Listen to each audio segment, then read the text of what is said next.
In the American West of the 19th century, Arizona and several other states permitted prostitution as a legal trade. Licensed brothels were taxed and fines were collected, with the resulting income channeled back into communities to fund public works and local development. Yet despite that legal standing, the women who worked in this industry were treated as outcasts, denied the dignity and respect afforded to others. Seth Kinman was a master hunter whose reputation stretched across the Wild West. When he earned an audience with President Andrew Johnson, he wanted to offer something truly personal. He fashioned a chair from elk horns and bear hide, bold and rustic in equal measure, a gift unlike anything the president had ever received. A photograph taken in 1866 captures Chief Iron Bear at Fort Buford, North Dakota. Annie Oakley was one of the first female celebrities America ever produced, but fame was never her primary goal. She believed her sharpshooting skills belonged to other women, too. By 1907, she was actively traveling and teaching women how to handle a firearm, championing self-defense, independence, and confidence at a time when few expected women to pursue any of those things. Life in the American Wild West bore almost no resemblance to the world we know today.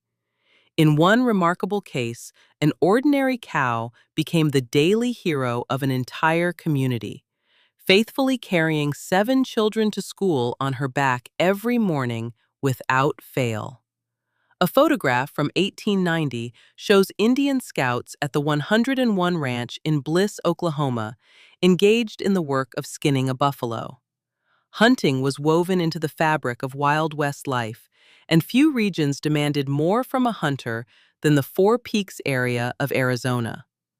The land there was rich with deer, rabbits, bears, and mountain lions, terrain that demanded real courage and skill from anyone who dared move through it. The photograph dates to 1906. That same year, Cow Claw, a Tlingit woman from Alaska, was photographed in her potlatch dance attire. The potlatch was a ceremony of deep cultural meaning, where community members came together to dance, sing, and pass the stories and customs of the Tlingit people from one generation to the next. A photograph taken in 1886 shows Pioneer's Cabin in Calaveras Big Trees State Park, California. Mountain men were a breed apart, hunters and explorers who built a life in the most unforgiving reaches of the American West. Relying entirely on their own instincts and hard-won knowledge, they embodied what it meant to endure. A surviving photograph of one such man offers a rare glimpse into that demanding existence.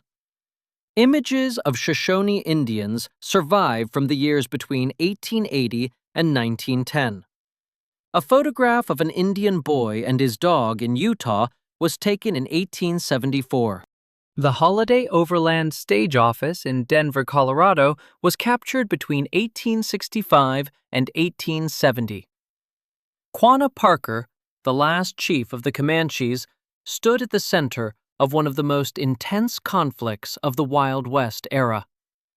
Throughout the 19th century, the Comanche people waged war against an expanding United States Army determined to seize their land.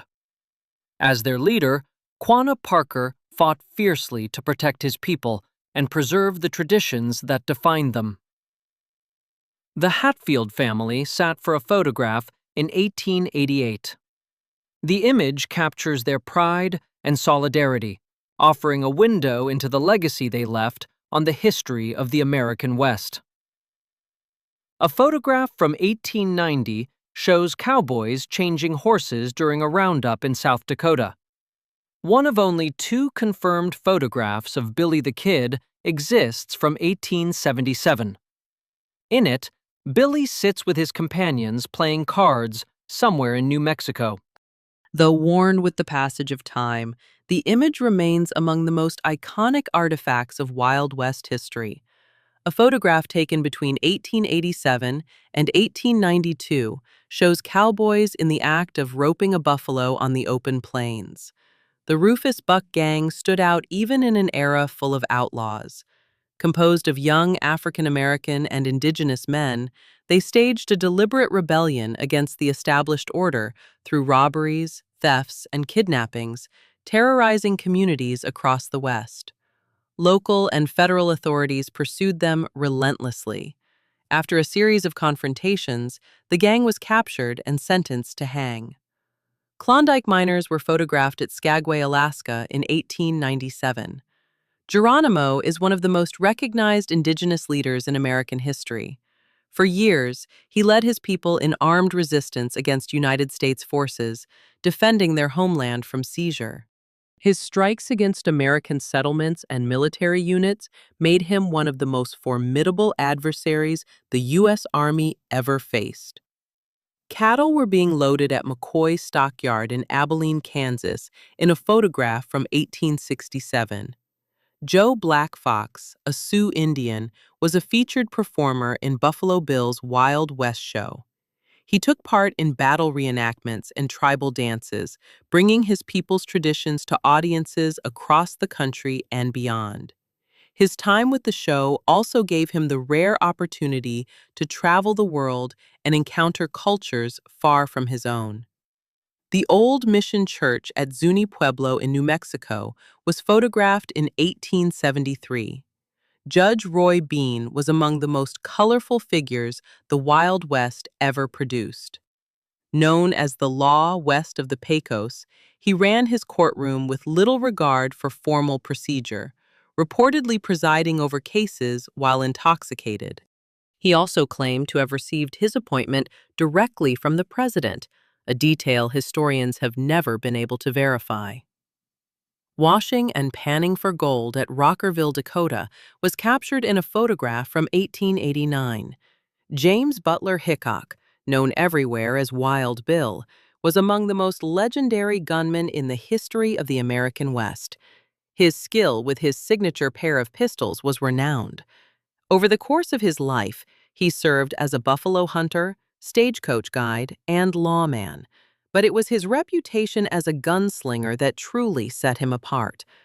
A photograph taken in 1880 shows Native Americans standing in front of teepees in Aberdeen, South Dakota. A photograph from 1863 captures an unexpected moment from the American Civil War, a Union soldier clowning for the camera. In the middle of that brutal and devastating conflict, the image serves as a quiet reminder that humor and humanity found a way to persist. A photograph of pioneer family life was taken in 1882, showing a family outside their sod house. A photograph from 1872 shows a group of Paiute Indians in Utah. It catches a moment from the lives of a nomadic people who had long thrived in the Great Basin region through hunting, fishing, and gathering. As settlers pressed into their territory, the Paiute faced mounting conflict and displacement that would mark their history for generations. The Deadwood Coach was photographed in 1889. An image of an Indian family in front of an adobe building in California was captured in 1880. Buffalo Bill's Wild West show brought real-life cowboys before the public, men who had worked as hunters, lawmen, and even former outlaws. Their sharpshooting demonstrations became the centerpiece of the show, drawing enormous crowds. A photograph of camp life in Arizona was taken in 1871. Bass Reeves occupies a singular place in Wild West history. In 1875, Judge Isaac Parker, known as the Hangman of the West, appointed Reeves as the first black deputy U.S. Marshal west of the Mississippi. Over the course of his career, he made more than 3,000 arrests, and though he was forced to defend himself in 14 confrontations with outlaws, he consistently preferred to bring his targets in alive to face justice.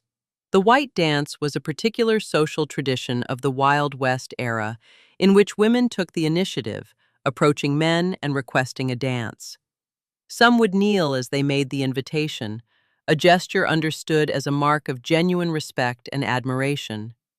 Rose Dunn was born in 1878 in Oklahoma and trained as a nurse before her life took an unexpected turn. After falling in love with the outlaw George Newcomb, she became entangled in criminal affairs. In 1895, she was arrested alongside members of her family following a shootout with lawmen. A photograph of a camp wagon during a Texas roundup was taken in 1900.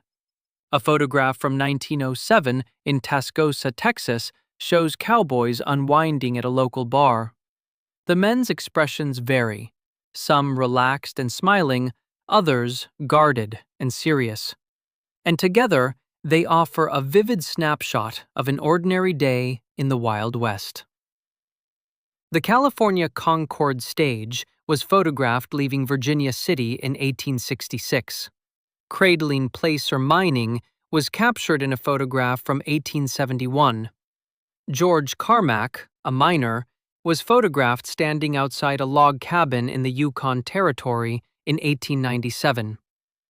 The city of Deadwood was photographed from the south in 1876. Rodeos were a beloved expression of Wild West culture. At one California rodeo, the crowd fell silent as a woman and her horse cleared a convertible automobile in a single leap, a demonstration of the boldness and skill that the Wild West spirit demanded. In the Wild West, families pressed westward in search of new beginnings.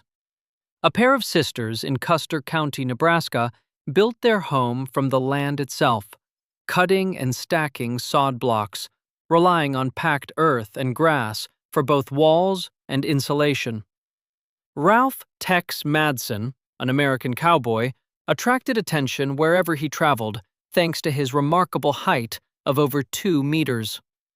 Known as the tallest cowboy, he was regularly invited to parades and public events, always easy to spot in his cowboy hat above the crowd. Pearl Hart carried out a daring stagecoach robbery in Arizona, disguised in men's clothing and moving with surprising calm. Her bold act stunned everyone who heard of it and quickly brought her to the attention of law enforcement and the press alike, making her one of the most talked-about outlaws of the era. Iron White Man, a Sioux Indian, joined Buffalo Bill's Wild West show in 1883. His horsemanship and skill with a bow and arrow made him one of the show's standout performers, drawing admiration from audiences night after night. Burlington Engine No. 7 in Nebraska was photographed in 1886. A photograph titled The Interview was taken in South Dakota between 1887 and 1892. Horseback Camp Comanches at Fort Sill in Indian Territory was photographed in 1873. 3 women and a man, all in uniform and on horseback, at Fort Verde, Arizona, were captured between 1884 and 1887. Cowboys seated beside supply wagons were photographed between 1880 and 1910. In the late 19th century, Guthrie, Oklahoma, was a place of genuine possibility for those willing to take on the challenges of frontier life. Drawn by the promise of a fresh start, settlers arrived in numbers, each hoping to stake a claim and build something lasting. Among them, newcomers appeared daily, eager to find their portion of land and begin again. Butch Cassidy, born Robert Leroy Parker in Utah in 1866, became one of the most infamous outlaws in American history. He led the Hole-in-the-Wall gang, and their train and bank robberies earned them widespread notoriety. But Cassidy's fame rested on more than just his crimes. He was equally known for his remarkable ability to slip away from the law, making use of disguises and cleverly planned escapes. A portrait of a Sioux man, known as Sunflower, was taken in 1899. Navajo Indians near Old Fort Defiance in New Mexico were photographed in 1873. A group of Navajo riders set out across the rugged terrain of Canyon de Chelly, a harsh, sun-baked landscape demanding both endurance and precision. These riders moved through the difficult ground with exceptional skill, navigating every obstacle with the confidence of people who had known that land their entire lives. A miner's cabin in the Sierra Nevada mountains was photographed in 1866. James Miller, known throughout the Wild West as Killer Miller, was feared for his cold and calculated approach to violence. A hired gunman, he was also involved in bank and train robberies. His brutal career came to an end in 1909, when he was captured and executed for his crimes. Johnson's quiet life was destroyed when a Crow warrior killed his wife. Consumed by grief and fury, he swore revenge and devoted himself to hunting down every Crow he could find. The savage nature of his retribution earned him a nickname that traveled the length and breadth of the Wild West: Liver Eater. The Homestead Act of 1862 opened the door for countless American families by offering 160 acres of public land to anyone willing to build a home on it and farm it for 5 years. Many families took that chance in Nebraska, but the reality of life on the frontier was brutal. Harsh weather, scarce resources, and deep isolation tested every one of them as they struggled to make their farms survive. A photograph from 1897 shows 2 men in the Yukon Territory repairing a boat after a leak.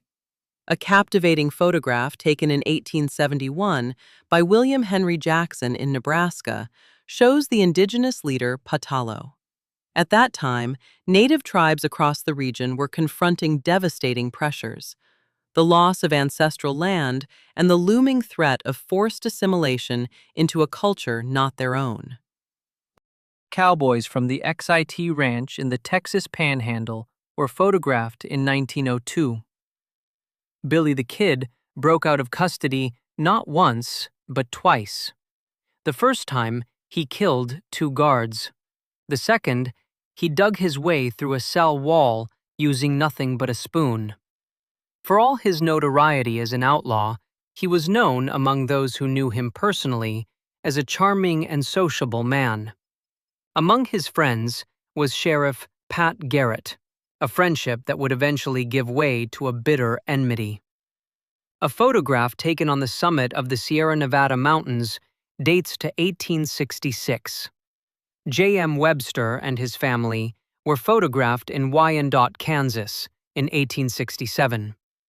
In 1894, a law office in Round Pond, Oklahoma, was actively helping pioneers formalize their land claims and secure their property rights. A Colorado miner's cabin in winter was photographed between 1898 and 1905. Wyatt Earp arrived in the West at the age of 21, drawn by a taste for adventure. In the years that followed, he wore many hats: miner, businessman, lawman.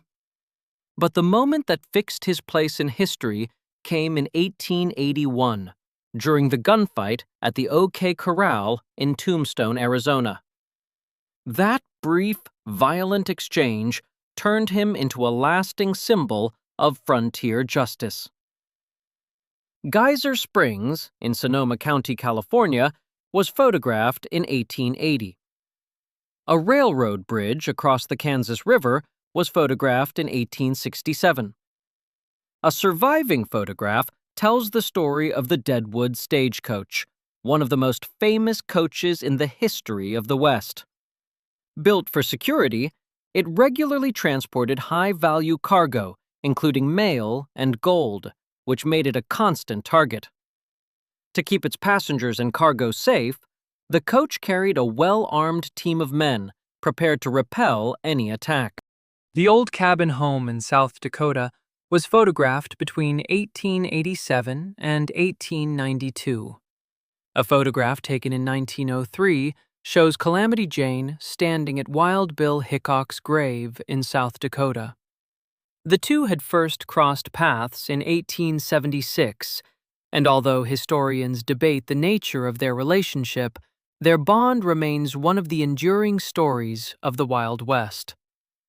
Packing water on mules at Fort Verde, Arizona, was captured in a photograph from 1887. General George Crook was one of the defining military figures of the 19th century American West. He joined the United States Army in 1852, served throughout the Civil War, and afterward led a series of campaigns against Native American tribes in the Western Territories, becoming one of the most prominent commanders of that era. The last large bull train making its way from the railroad to the Black Hills was photographed in 1890. Bill Doolin began his outlaw career running with the Dalton Gang before striking out on his own and forming a crew known as the Wild Bunch. Together, they carried out a long string of robberies across the American West. On the 24th of August, 1896, U.S. Deputy Marshal Heck Thomas and his team cornered Doolin in Oklahoma. He attempted to run. He was shot before he could get away. Colonel Dupuis' ranch in New Mexico was photographed in 1885. A photograph taken in 1864 shows a slave auction house in Atlanta standing under the watch of a Union soldier. A stark and unsettling image. The Civil War was being fought in part to end the institution of slavery, yet that institution continued openly in Confederate territory. The photograph stands as a grim reminder of what the war was truly about. Frontier farming was a battle on every front. In 1894, a devastating sandstorm rolled across Midland, Texas, tearing through farmland and upending the lives of the people who worked it.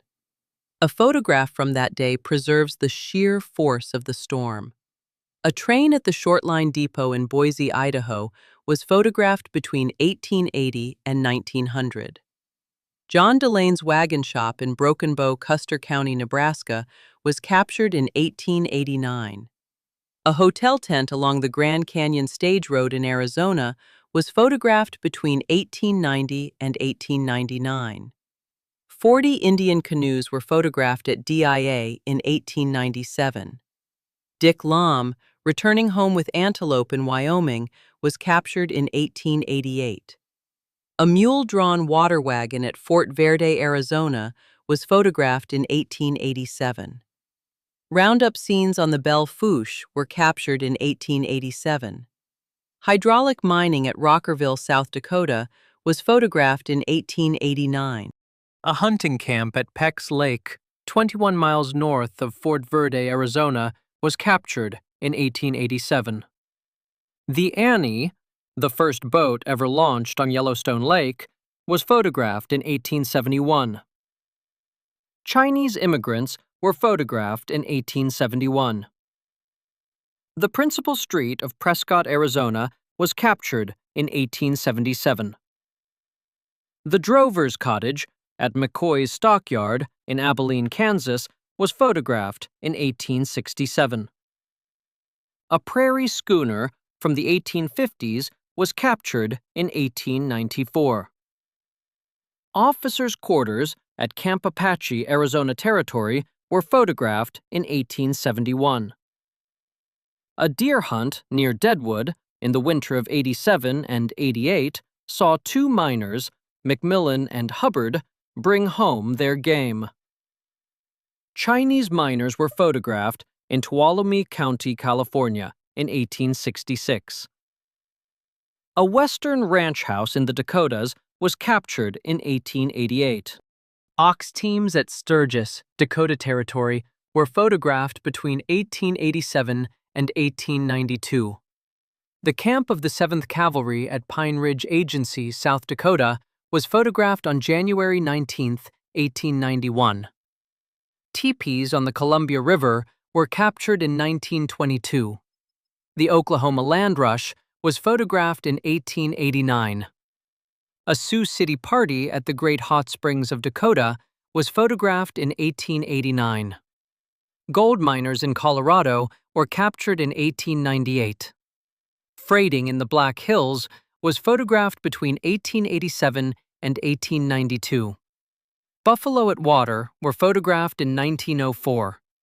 The Deadwood Central Railroad Engineer Corps was photographed in 1888.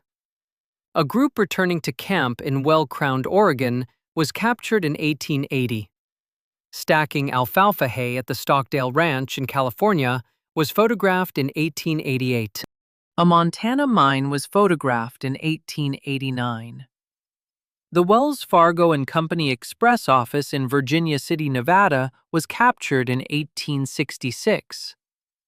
The hunting camp of Captain Scott at Washington River Reservation was photographed in 1895. Gold dust placer mining at Rockerville, South Dakota, was captured in 1889. And a photographer at work on the Aquarius Plateau in Utah was photographed in 1875.